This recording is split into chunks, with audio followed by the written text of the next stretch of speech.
خود کی اصلاح کرتے ہوئے رحمت للعالمین صلی اللہ علیہ وسلم کے پیام امن و سلامتی کو عام انسانوں تک پہنچائیں۔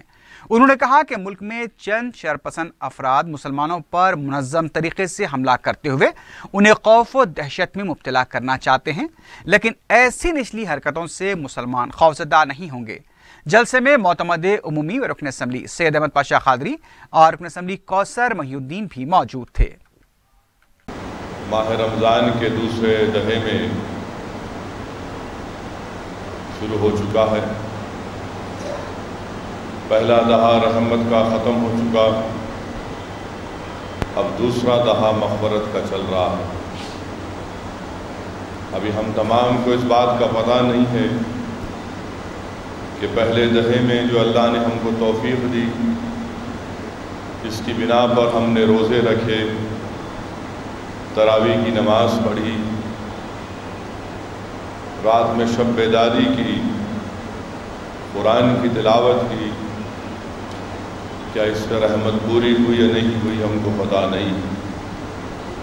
اللہ ہم کو موقع دے رہا ہے، یہ دوسرا دہا ماہ مبارک رمضان کا ہے مغفرت کا، تاکہ ہم پہلے دہے سے زیادہ اپنی کمر کو کس لیں اور جو عبادتیں ہم نے پہلے دہے میں کی اس سے زیادہ کرنے کی کوشش کریں۔ میرے عزیز دوستوں اور بزرگوں، اس ماہ مبارک کی عظمت خود حدیث شریف میں رسول اللہ صلی اللہ علیہ وسلم ارشاد فرما رہے ہیں کہ جب ماہ رمضان کا آغاز ہوتا ہے تو اللہ سبحانہ و تعالی جنت کے دروازوں کو کھول دیتا ہے، جہنم کے دروازوں کو بند کر دیتا ہے اور شیطان کو زنجیروں سے جکڑا جاتا ہے۔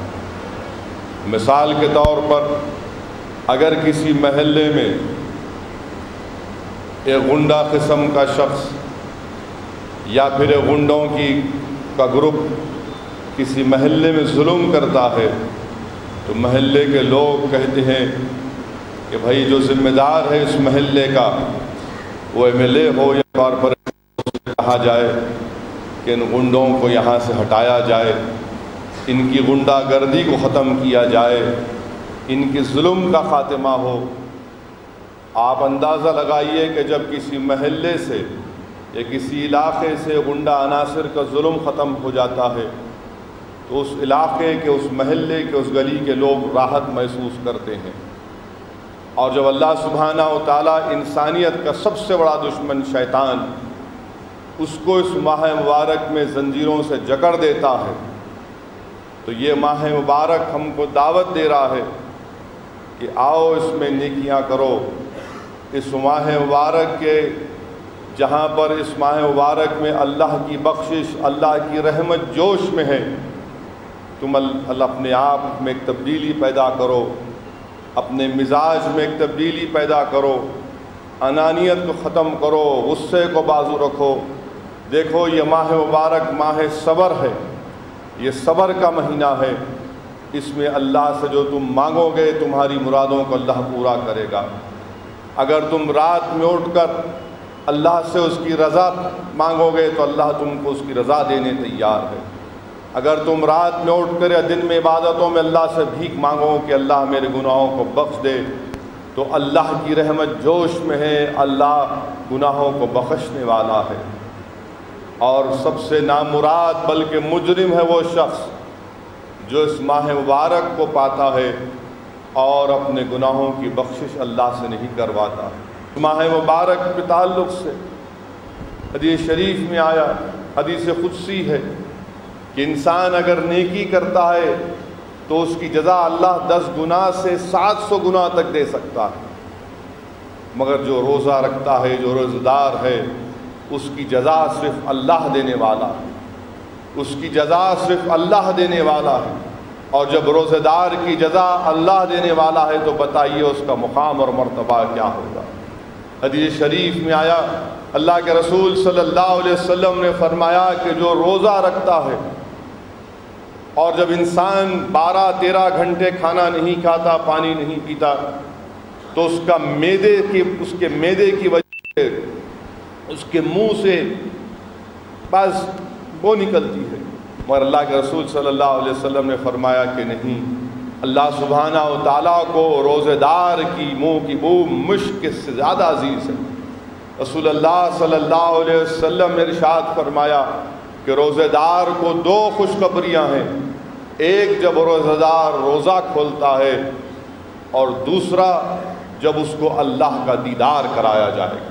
اسی لیے میرے عزیز دوستوں اور بزرگوں، یہ ماہ مبارک ہمارے سامنے ہے، یہ ماہ مبارک کی عظمتیں ہمارے سامنے ہیں، اس کی قدر کرو۔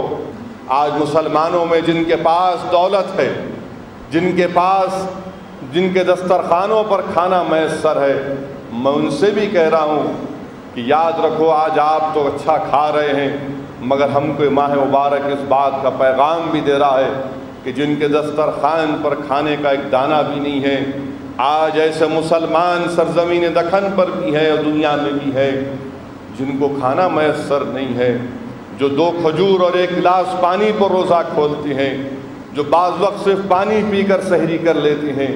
ہم کو ایسے مسلمانوں تک بھی امداد کرنے کی ضرورت ہے تاکہ ان کو بھی کھانا ملے، تاکہ وہ بھی پیٹ بھر کھانا کھائے۔ اس کا یہ مطلب نہیں ہے کہ رمضان آیا اور ہم لوگ اپنے گھر میں کہہ رہے ہیں کہ آج فلاں سحری میں یہ کھانا ہوگا، کل اس کے پاس ایسا کھانا ہوگا۔ میں نے اپنے بچپنے میں یہ چیزوں کو دیکھا کہ اگر کسی کے گھر سے افطاری آتی تو یہ نہیں دیکھا جاتا کہ بازو والے کے پاس سے آئی تو میں افطاری بھجاؤں گا، بلکہ یہ معمول تھا کہ جتنے گھر ہیں ان تمام کو افطاری بھجایا جائے۔ محلے کی مسجد ہو تو پہلے گھر سے یہ عادت تھی، یہ ہمارا ایک عادت تھی کہ پہلے محلے کی مسجد میں افطاری بھجائے جائے۔ میرے بھائی، یہ چیزوں کی تعلیم دینے یہ ماہ مبارک آیا ہے، اور اسی لیے رسول اللہ صلی اللہ علیہ وسلم نے ارشاد فرمایا کہ جو روزے دار کو 1 گلاس پانی پلائے گا، اللہ اس کو میرے حوض سے ایسا پانی پلائے گا جس کے پینے کے بعد اس کو جنت میں جانے تک پیاس نہیں لگے گی۔ اللہ کے رسول صلی اللہ علیہ وسلم نے ارشاد فرمایا کہ ایک ایسا سورہ ہے جو اس کے پڑھنے والے کے لیے لڑے گا، جو اس کے پڑھنے والے کے لڑے گا۔ رحمت اللہ علیہ نے ارشاد فرمایا وہ سورہ تبارک الذی۔ رسول اللہ صلی اللہ علیہ وسلم نے اپنی خواہش کا اظہار کیا کہ میری خواہش ہے کہ میرا ہر امتی اس سورے کو یاد رکھے۔ اسی لیے رسول اللہ صلی اللہ علیہ وسلم نے ارشاد فرمایا کہ جس کے سینے میں قرآن نہیں ہے وہ ویران گھر کی طرح ہے، اور جس گھر میں قرآن کی تلاوت نہیں ہوتی وہ قبرستان کی طرح۔ میرے بھائی، میرے عزیز دوستوں اور بزرگوں، ہم آئے دن آج اپنے معاشرے میں یہ اس چیز کو دیکھتے ہیں کہ فلاں ایک قسم کے لوگ ہیں جو اپنے آپ کو بڑا ہی عقل مند سمجھتے ہیں اور لوگوں کو دھوکہ دیتے ہیں۔ کسی عورت کو بچہ بیٹا نہیں ہوا تو بولتے آؤ ہم تمہارے کو کچھ کر کے دے دیتے، کوئی بولتے کہ اس پر فلاں ہو گیا آ جاؤ۔ میرے بھائی، یہ تمام کے تمام جو لوگ جادو ٹونا کر رہے ہیں یہ کفر ہے، یاد رکھو، یہ کفر ہے، یاد رکھو۔ آپ اگر اسلامی حکومت ہوتی تو ان کی گردنیں مارنے کا حکم ہوتا۔ یہ جادو ٹونا کرنے والوں کے پاس ہرگز مت جاؤ۔ اللہ کے رسول صلی اللہ علیہ وسلم نے ارشاد فرمایا کہ جس گھر میں سورہ بقرہ پڑھا جاتا ہے اس گھر میں شیطان نہیں آتا۔ رسول اللہ صلی اللہ علیہ وسلم کے غلاموں کے غلام، یہ ہمارے لیے تر امتیاز ہے کہ ہم آقا کے امتی ہیں، ہم جھوٹ نہیں بول سکتے، جھوٹ نہیں بولنا چاہیے۔ ابو سفیان قیصر روم کے دربار میں ہے اور روم کا بادشاہ ابو سفیان سے پوچھتا ہے جہاں آپ نے اس وقت تک اسلام کو قبول نہیں کیا تھا کہ بتاؤ کہ جو شخص نبوت کا دعویٰ کرتا ہے کیا وہ جھوٹ بولتا ہے؟ تو ابو سفیان نے کہا کہ نہیں، وہ کبھی جھوٹ نہیں بولتے، وہ صادق اور امین ہیں۔ ملک کے بہت سے لوگ کوششیں کر رہے ہیں کہ ایسا کریں گے ویسا کریں گے۔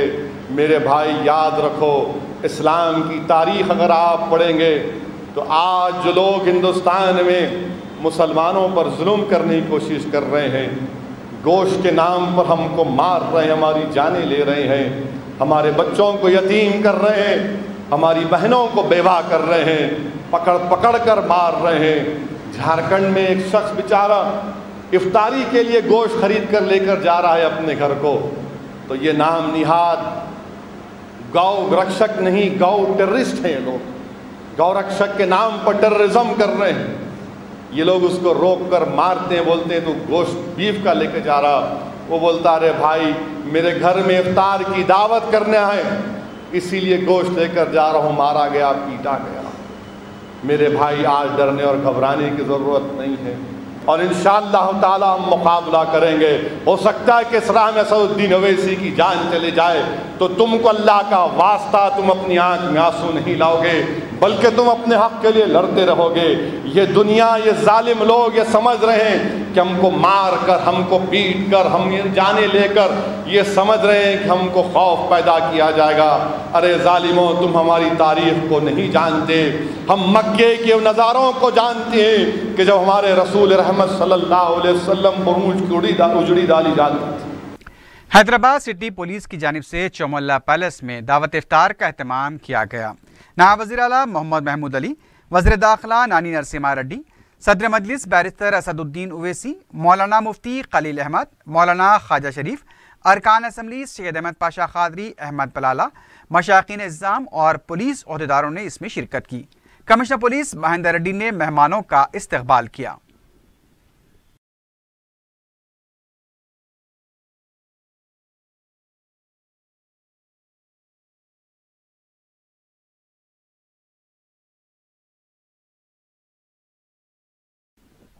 شہر میں جمعے کی دوپہر ہوئی شدید بارش سے ایک بار پھر سڑکوں پر پانی جمع دیکھا گیا۔ موسلادھار بارش کی وجہ سے کئی نشیبی علاقوں میں پانی جمع نظر آیا۔ مصروف سڑکوں پر ٹریفک کی رفتار بھی سست دیکھی گئی۔ محکمہ موسمیات نے آئندہ 24 گھنٹوں کے دوران کہیں ہلکی تو کہیں تیز بارش کی پیش خیاسی کی ہے۔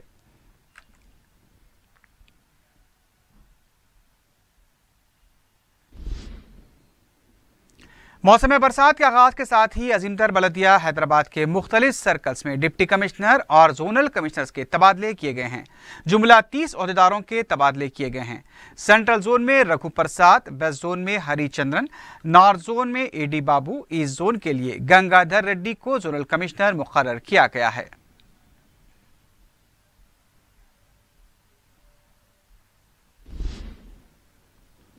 انٹرمیڈیٹ ایڈوانس سپلیمنٹری امتحانات کے نتائج کا اعلان کر دیا گیا ہے۔ سال اول کا مجموعی نتیجہ 66 اور سال دوم کا 77.64% رہا۔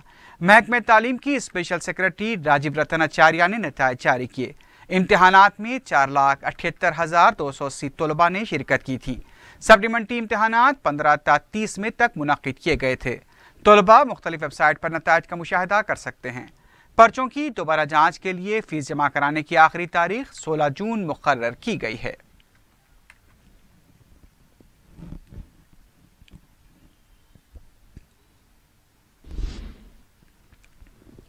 بی جے پی کے سینئر لیڈر ناگم جناردن ریڈی نے کہا ہے کہ میاں پور اراضی معاملے کو حکومت کمزور کرنا چاہتی ہے۔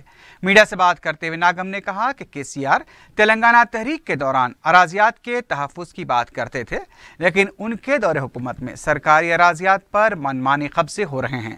میاں پور اراضی اسکیم کے سنگین معاملے میں چند سب رجسٹرار کے تبادلے کرتے ہوئے حکومت نے CID تحقیقات پر ہی اکتفا کیا۔ حالانکہ میڈیا سے خبریں آ رہی ہیں کہ نمستے تلنگانہ کے MD دامودر ریڈی بھی میاں پور اراضی معاملات میں ملوث ہیں۔ اس کے باوجود بھی وزیر اعلیٰ خاموش ہیں۔ ناگم نے کہا کہ CBI تحقیقات کے بغیر اس معاملے کی شفاف تحقیقات ممکن نہیں ہے۔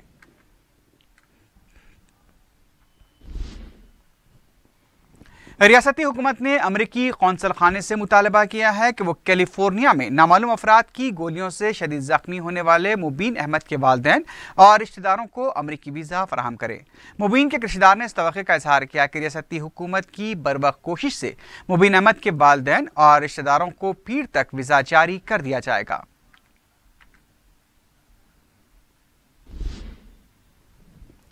نئے تعلیمی سال کے آغاز کے لیے اب چند دن باقی رہ گئے ہیں۔ انیس الغربہ کی نئی عمارت کا سنگ بنیاد بھی 18 جون کو رکھا جانے والا ہے، لیکن انیس الغربہ کے بچوں کے لیے ابھی تک متبادل عمارت کا انتظام نہیں کیا گیا۔ تعلیمی سال کے آغاز سے قبل یہ کہا جا رہا تھا کہ بچوں کے لیے متبادل عمارت کا انتظام کر لیا جائے گا، لیکن ابھی تک اس سلسلے میں کوئی پیش رفت نہیں ہوئی ہے۔ رکن اسمبلی نامپلی جعفر حسین معراج نے ڈرینیج سسٹم کی صفائی کے لیے استعمال کی جانے والی ایئر جیٹنگ مشین کا افتتاح انجام دیا۔ اس موقع پر محکمہ آب رسانی کے عہدیداروں کے علاوہ مجلس کے کارکن بھی موجود تھے۔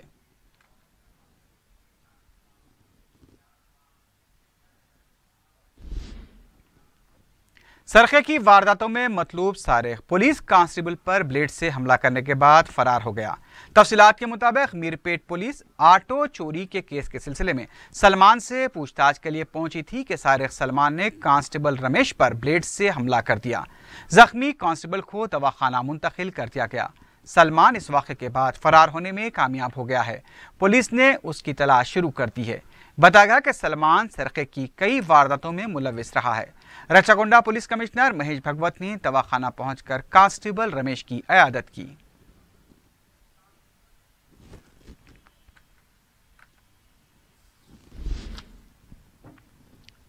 سیکریٹریٹ سی بلاک کے پاس ایک شخص نے نامعلوم شے کا استعمال کرتے ہوئے خودکشی کرنے کی کوشش کی ہے۔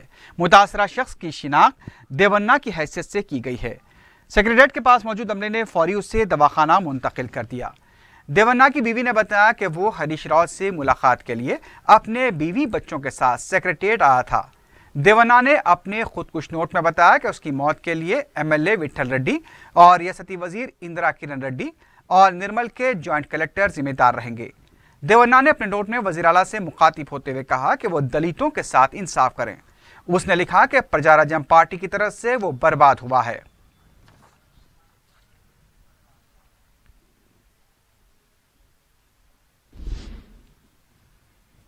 بوئنپلی پولیس نے کم عمر لڑکی کی عصمت ریزی کے الزام میں ایک آٹو ڈرائیور کو گرفتار کر لیا ہے۔ متاثرہ 11 سالہ لڑکی کی والدہ نے میڈیا کو بتایا کہ ان کے پڑوس میں رہنے والے آٹو ڈرائیور ارون نے لڑکی کو گھر میں تنہا دیکھ کر گھر میں داخل ہوا۔ اس نے نشے کی حالت میں کم عمر لڑکی کی عصمت ریزی کی۔ ان کا کہنا تھا کہ وہ خانگی ملازمت کیا کرتی ہے، لہٰذا وہ گھر میں موجود نہیں تھی۔ انہوں نے اس سلسلے میں بوئنپلی پولیس اسٹیشن میں شکایت درج کرائی ہے۔ پولیس نے متاثرہ لڑکی کو معائنے کے لیے دواخانہ منتقل کر دیا ہے۔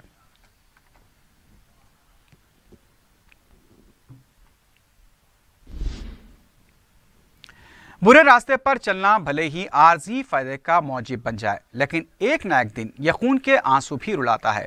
کرکٹ بیٹنگ میں ہوئے نقصان سے دل برداشتہ ہو کر ایک نوجوان نے خودکشی کر لی۔ تفصیلات کے مطابق پیٹ بشیر آباد کے باپوجی نگر کے ساکن گھنشیام کی شادی 28 اپریل کو ہی ہوئی تھی۔ گھنشیام کرانے کی دکان چلایا کرتا تھا، لیکن وہ کرکٹ بیٹنگ کی لت میں مبتلا تھا۔ بیٹنگ کے لیے اس نے اپنی بیوی کے 29 تولے کے زیورات بھی بیچ ڈالے تھے۔ گھنشیام نے خودکش نوٹ بھی چھوڑا ہے، جس میں اس نے اپنے ماں باپ سے معافی مانگی ہے۔ بتایا گیا کہ گھر میں جب کوئی نہیں تھا، گھنشیام نے یہ انتہائی اقدام کیا۔ پولیس گھنشیام کے فون کال کے ذریعے بیٹنگ وصول کرنے والوں کا پتہ چلانے کی کوشش کر رہی ہے۔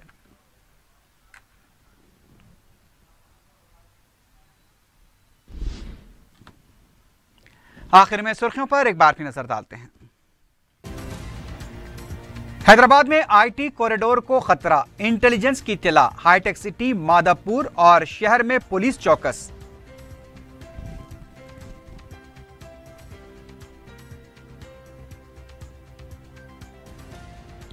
GST سے عوام پر پڑنے والے بوجھ کے خلاف جدوجہد کرنے آندھرا اور تلنگانہ کا فیصلہ، مرکز سے مشترکہ نمائندگی کا تیقن۔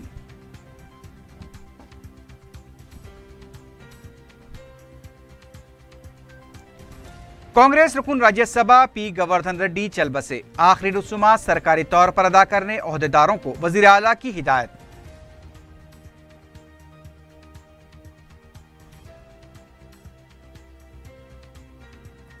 اور انٹرمیڈیٹ ایڈوانس سپلیمنٹری امتحانات کے نتائج کا اعلان، دوبارہ جانچ کے لیے فیس جمع کرنے کی آخری تاریخ 16 جون۔